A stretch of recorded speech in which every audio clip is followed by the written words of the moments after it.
Hello there, everyone. It's a beautiful Sunday, mid-October here. I'm back in the U.S. I'm back in Philadelphia, and it's about 2 months since I arrived back in the U.S. But I wanted to give a recap video of my time in India. For anyone who wants to hear, but I would say probably mostly for myself, just to have as a record, so a memory, so I can look back and just to kind of cap off Pursuit of the Unknown, my summer project. So I guess I will give kind of a summary and then maybe a little bit of talk about the feelings and the emotions and just my experience in general, and yeah, also what I learned. That's a big thing too. So in summary, I would say the trip was a great success. I feel like it was a huge educational, cultural, eye-opening experience for me. I ended up going to 8 different cities in the north of India, about 8 I think. It was Delhi, Chandigarh, Amritsar, Srinagar, Leh and Ladakh, Manali, and Rishikesh. So I guess 7 cities. Well, and then 8 Bangalore when I went to the south of India. So I backpacked through all those cities in the north, and I stayed with 4 different host families: a Muslim family, Tibetan Buddhist, Hindu, Sikh family, which was awesome. 2 of which were, I knew them through friends back in Philly, which is great. And yeah, it was so wonderful to stay with such an array of people. And we also actually, Danielle and I, we stayed at in a slum even one night in Chandigarh, and that was with one of Danielle's friends who was doing research in Chandigarh. So that was a really eye-opening experience too, just to see how people live. So what should I say? Yeah, I think, the summer, the theme of the summer was Pursuit of the Unknown. Going into something and just kind of not having expectations, and just being open to whatever life would show me or teach me. And I think I had a lot of that. I think I also did have a lot of expectations. India in many ways was a frustrating experience. It pushed me out of my comfort zone completely, I would say. Because I fully had to let go of control, and I think I am, in general, a pretty controlling person. I've come to realize that.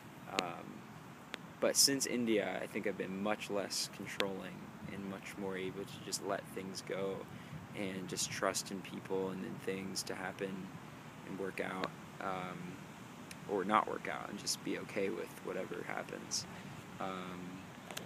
But I think because India was such a foreign culture and a foreign land, I had to completely let go of. I had to trust in strangers, people I didn't know, and I learned to do that, which was very cool. I was blown away by the hospitality that people showed me. I know it is somewhat a stereotype, but my guests that I was with were just very, very hospitable to me. And even people that didn't have much money, they would just give me everything they had, pretty much, and cook for me, which was just so beautiful. And a big theme of my summer was thinking about East meets West. How do we merge the two? And kind of my conclusions with that are that there's some things in India that they have down, and we need those things in America. So relationships with people, I would say, more going with the flow of things, living more from your heart, and being more hospitable. The guest is God. No thank you, no sorry.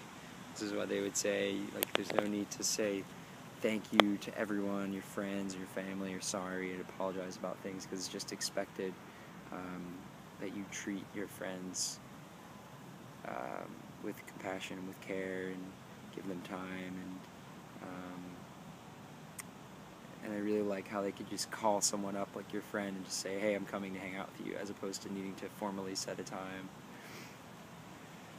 And on the flip side, I also, believe it or not, I didn't think this would happen, but I really gained a new appreciation of America and what we have here in the U.S. And I think to another level, I have realized that there are certain things that I take for granted in this country, and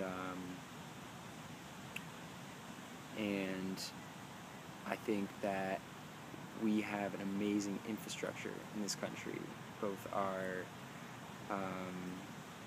financial system, our government, our healthcare system. Though there are problems with everything here as well, I think that it's much more organized, which in many ways helps to get things done more quickly. It's not to say that I don't think a good dose of spontaneity and grassroots change isn't helpful when it comes to building community and positive social change. And India has a lot of that spontaneity. But I think it's definitely a merging of the two. Both cultures can learn a lot from each other, and that was my experience when I was there. I did write a series of kind of more critical essays as the best I could. Some were typed on my iPhone, some of them were typed in internet cafes. I wrote about poverty, social class, religion, my daily life, how I lived over there, and those sorts of things. So I guess I could talk about my daily life.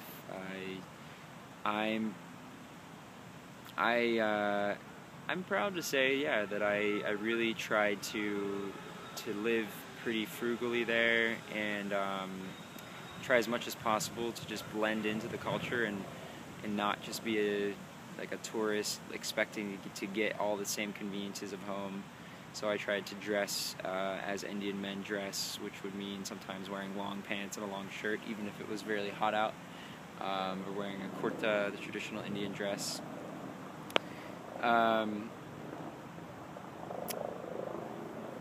And what else would I say? Yeah, I lived on less than $10 a day, basically, when it came out to it on average. I kept track of all my expenses and basically would get about $100 in rupees out every week from the ATM. And I spent about $3,700 for the entire summer, including my airfare, some traveler's insurance, and all the medicine. Most of my money that I spent was, at least half of that money was spent before I even left on just gear and flight ticket and stuff like that. Part of the reason why I could go for so cheaply was because my mom was a flight attendant, so I got a free flight to Israel, and then I bought a flight for $350 to India, so that was great. People have asked me, has it been hard to transition back to the U.S.? I would say no. One of the things that was great is that I actually met my family in Europe for about a week and a half between India and going back to the U.S. So that we went back to Slovakia for a reunion, because I lived there when I was a kid because of my dad's job. So that was great. It was the first time I was there in 10 years. So that was a cool bridge back to the Western world, going to Europe first, and then kind of getting to be with my family, and then also being in Pittsburgh for a couple weeks just at home, before diving back into this next stage of life, which is what I've been doing the past 2 months. But actually it hasn't been that difficult of a transition. I think I was really ready to come home, to be honest. I really did miss the U.S. It's not to say I didn't really enjoy India, everything I experienced there and all the people I met, just that I was really starting to get homesick by the end, because it was a long time. It was about 3 months that I was on my own from when I left May 22nd. So yeah, it's been great coming back, and I'm starting my own business now, which is cool, a media development business, Relative Commotion, focused on social impact and sustainability.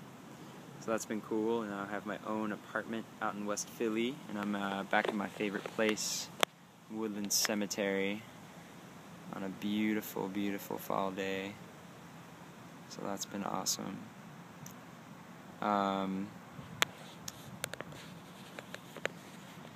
So yeah, so it was a great trip, and I know I'm getting past 10 minutes now, but I think, you know, I learned a lot. Sometimes I was angry, sometimes I was really lost, even existentially lost, actually. That's something I didn't talk about, because I think I was, to some extent, looking to, you know, in India and all the stereotypes about the spirituality and the spiritual traditions of India. It is true, they have amazing masters that have come out of India, with tons of amazing messages that they've given to the world and teachings, and they've promoted a lot of great social reforms in India too. And so that kind of got me lost and a little ungrounded sometimes when I would stay. I went to a few different ashrams and read teachings of a lot of different masters. So that made me feel, again, like I was just shopping around and not just kind of going deeply in one thing.